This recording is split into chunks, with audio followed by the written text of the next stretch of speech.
Tops are dumb, but CrossFit is not. Certainly not. And what's more, CrossFit is not boring.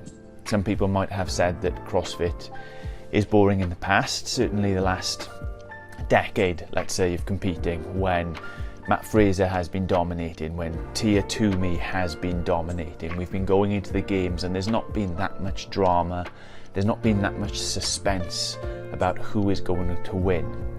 But I put it to you that 2024 is shaping up to be the most exciting year for an awful long time.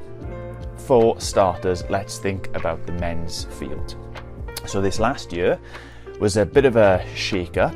We had moved from the period, the era of Fraser's dominance, five times on the trot champion, most of those years completely unchallenged. We'd moved into what some people thought was going to be the Medeiros era, but the wheels absolutely got blown off that this year. Medeiros had a pretty poor finish by all accounts, and we had a new champion, Jeffrey Adler, who is an absolute tank, an absolute decent dude.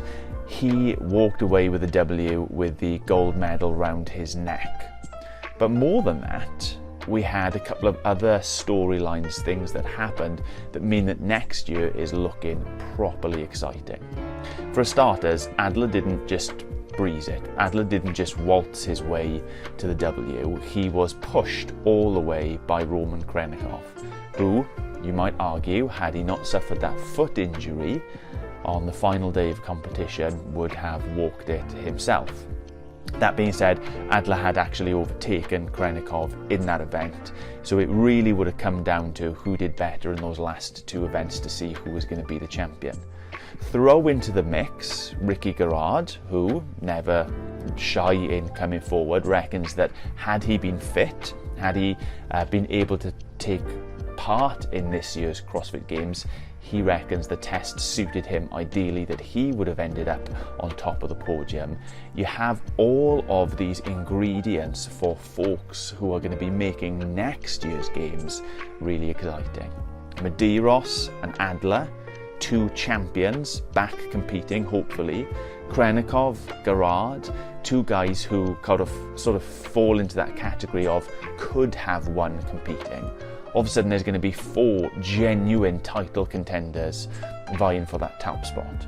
And that's not even to mention a couple of the other guys in the top 10.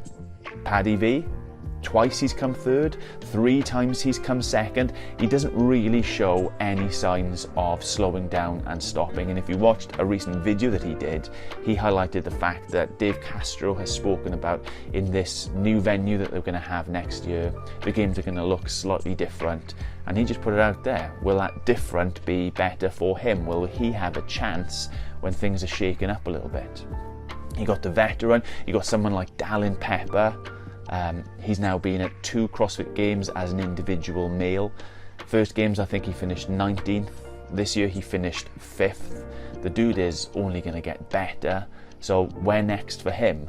All of a sudden that male field is looking proper exciting. So even though sometimes people could have argued that CrossFit has been a bit boring in the past, sort of knowing before the games even kicked off who was going to win, and you might say CrossFit is a bit boring now because we are months away from the Open, but 10 months away from the CrossFit Games next year, it really does look like it's going to be one of, if not the most exciting seasons we've ever had. I'll save my analysis and my thoughts, which are very much in the same camp, if not even more on the women's field, for another podcast. But this is just to say, tops are dumb, CrossFit isn't, and there is no chance that 2024 is going to be boring. All right, love to you. Peace.